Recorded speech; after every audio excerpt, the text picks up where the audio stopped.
ushaka uvyemere uku niko ibintu vyubatse, ushaka uvyemere uku niko ibintu bimeze ngaha kwisi. Mwisi uno musi urashobora kuba ukenye ariko ejo ukaba umukire, mwisi uno musi urashobora kuba ukomeye ariko ejo ukaba umuntu yoroheje, mwisi urashobora kuba uno musi ufite ijambo ariko ejo ukazaba ataryo ufise, mwisi urashobora kuba uri umukire uno musi ariko ejo ukazaba uri umukene. Mwisi niko ibintu vyubatse, mwisi urashobora kuba ukunzwe uno musi ariko ejo bikarangira ubaye umuntu yanswe. Birashoboka kuba guhaye ivyo kurya bigufasha yanahinduka akaguha ibikwica. Birashoboka ko mwagendanye yakubwiye ko atazavana nawe ahubwo yaguta mu rugendo mutaragera aho mwateguye kugera, mbere akifatanya n'abakubuza kugera aho bakagombye kuba warageze. Mwisi uwakwambitse niwe akwambura, mwisi uwo wafashije ntabwo ari wakwitura ineza wamufashije.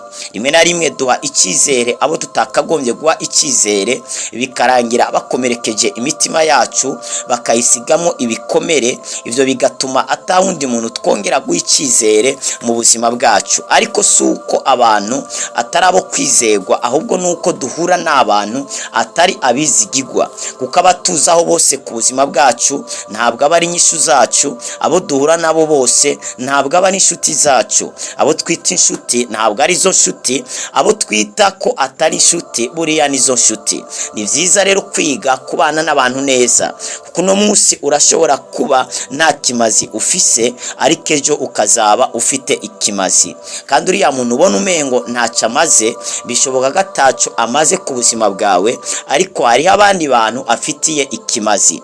Mwisi rero ntuzasuzugura umuntu ufatiye ukungene umubona. Birashoboka ko uwo mukene uri kubona uno musi ariwe mugwiza atunga isi ifite ejo hazaza. Nawe arazi ko Obama yotwaye Amerika, nawe arazi ko Dawidi umwungere w'intama ko yobaye umwami wa Isirayeli, nawe arazi imbohe nka Yosefu ko yovuye mu ibohero igashika itwara igihugu.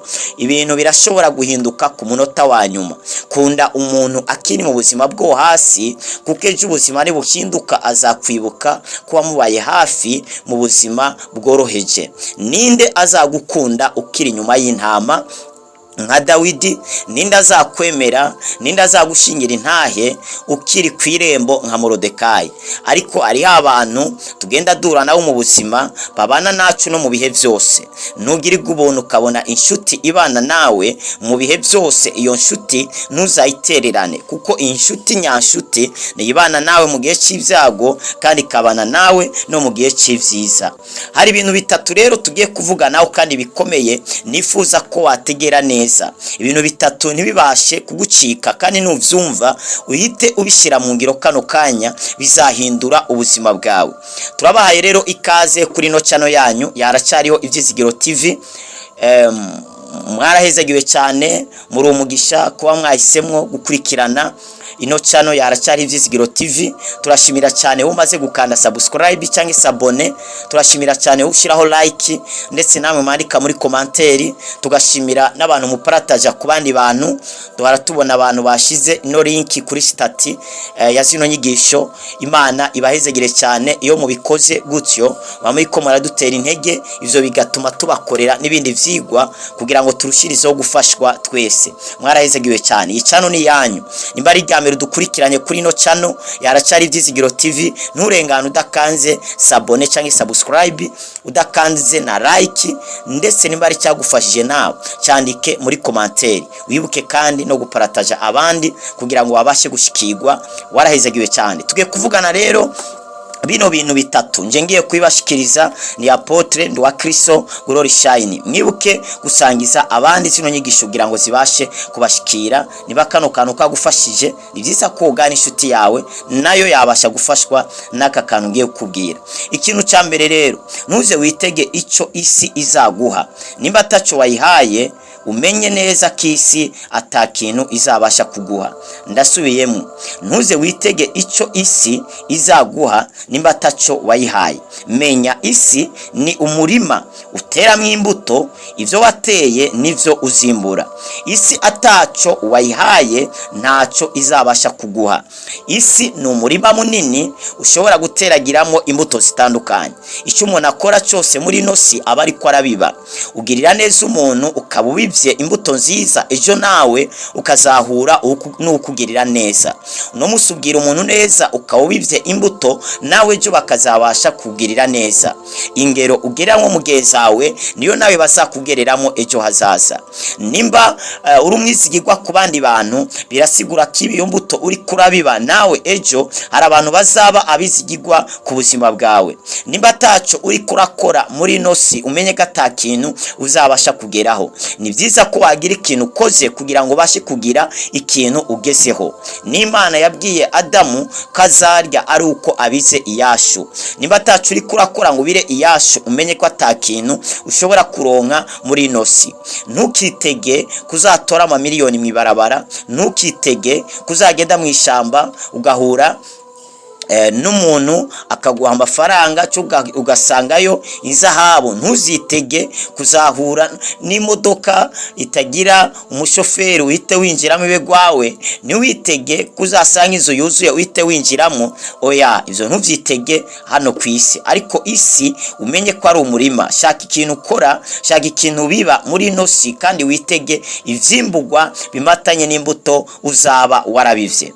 Icya kabiri, nturebe abanyepolitike abategetsi ngo hari inyishu bagufitiye. Ndasubiyemo icya kabiri, nturebe abanyepolitike abategetsi ngo hari inyishu bagufitiye.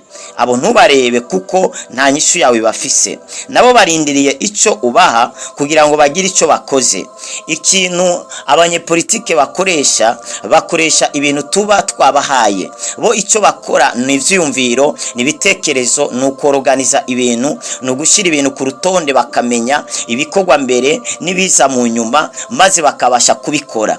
Ya makori yawe uje utanga, ya mafaranga yawe uje utanga y'amatagisi, ariya niyo agaruka akubaka amabarabara, akubaka imiturirwa ya leta, akubaka ibigo bitandukanye, ndetse agahimba abasirikani n'abapolisi ndetse n'abandi bakozi bakora mu bikorwa mu bisata vya leta. Umenye neza rero ko abanyepolitike nta nyishu bagufitiye, kuko ahubwo inyishu bayiteze iwawe. Ni wowe nyishu y'abanyepolitike, ni wowe nyishu y'abanyepolitike. Ntacyo wakoze kugira ngo babashe kugira ikintu barose, menya ngo nabo nta kintu babasha gukora. Nabo barindiriye icyo bakugira bagire icyo bakoze, kubera ko abategetsi ni abakozi babene gihugu. Nubwo bamwe batabitahura, ariko abategetsi ni abakozi babene gihugu. Ubundi abategetsi, abo twita abategetsi, bakagombye kuba ari bo biyoroheje. Ziriya modoka bagendamo rimwe na rimwe bagahagarika n'amabarabara, abantu ntibarengane, ahubwo bakagombye kuhagarara hama bakabaza umuntu yari karaja, zijya modoka nabo bakabasha kuzigenderamo. Kubera iki? Zaguzwe n'iyashu yawe, zaguzwe n'amafaranga yawe. Ariko kubera ko aba ari kubihuta gukora ibikorwa bitandukanye, nuko vyakira uko nyene. Rero nashaka kubwira ko udakwiye kureba amaso, guhanga amaso abanyepolitike, umugambwe ndetse n'ibindi bitandukanye. Ahubwo amaso yawe ukwiye kuyahanga Imana. Iyo uza ko ari umunyabwenge, wari ukwiye kuyahanga Imana. Ayandi maso ukongera ukiraba wowe ubwawe, ukaraba icyo ushoboye, maze ukagira ikintu ukoze kugira ngo urabe ikintu ugezeho. Icya gatatu aricyo cyanyuma ngiye kurangirizaho muri bino bintu nabateguriye. Icya gatatu kiravuga ngo inyishu ni wewe ubwawe uyifite. Inyishu ni wewe ubwawe uyifite. Ndasubiyemo, inyishu ni wewe ubwawe uyitekeye. Kora ivyo ushoboye, ureke guhanga amaso abandi.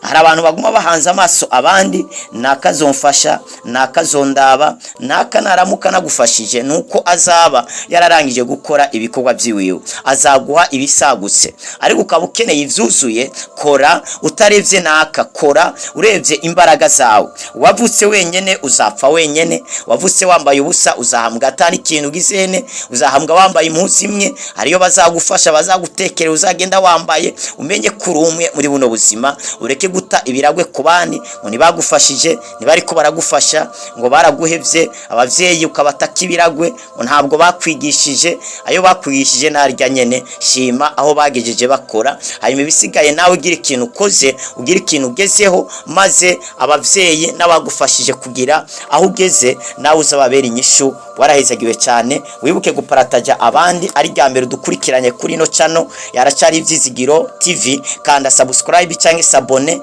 kanda na like icyagufashije, nawe cyandike muri commentaire. Wibuke guparataja abandi. Mwari kumwe na Apotre Glory Shine.